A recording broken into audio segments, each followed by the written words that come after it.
Hello everyone, welcome to my YouTube channel. In this tutorial, we will going to focus on Matplotlib. This is a Python, one of the Python library. Matplotlib is a low-level graph plotting library in Python that serves the visualization utility.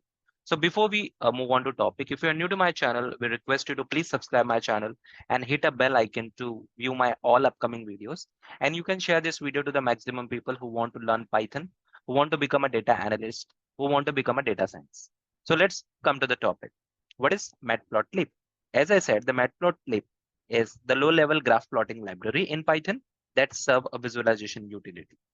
Matplotlib was created by John D. Hunter.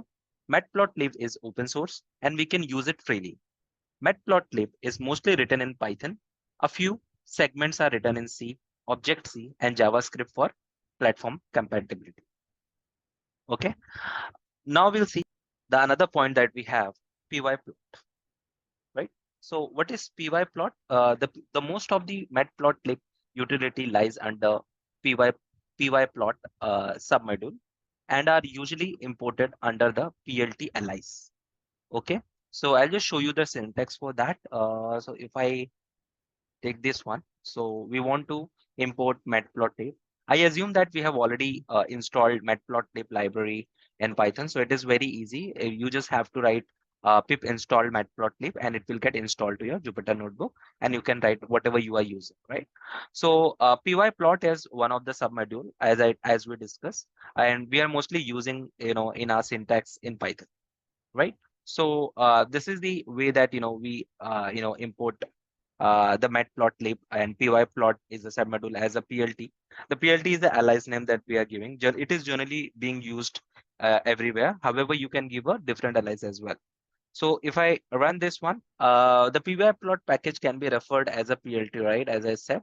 So what we can do is we can see a simple syntax for matplotlib. So here we are importing matplotlib, as we are using pyplot as a submodule, and we are giving alias as PLT, and we are also importing the numpy for array.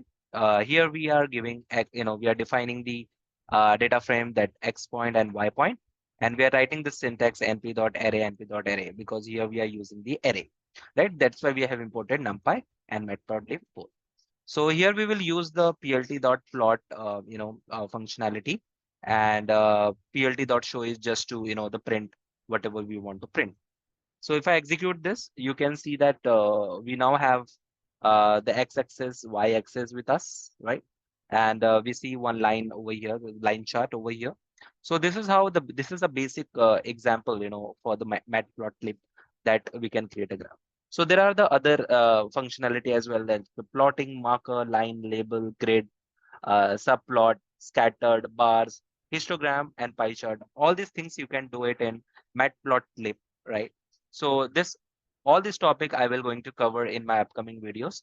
So that's all for this video. If you like this video, please hit a like button, subscribe this channel, and share this video to the maximum people who want to learn Python. So in the upcoming videos, I'll definitely going to cover all the topics that I have said now. So just stay tuned to this. Thank you so much for your time.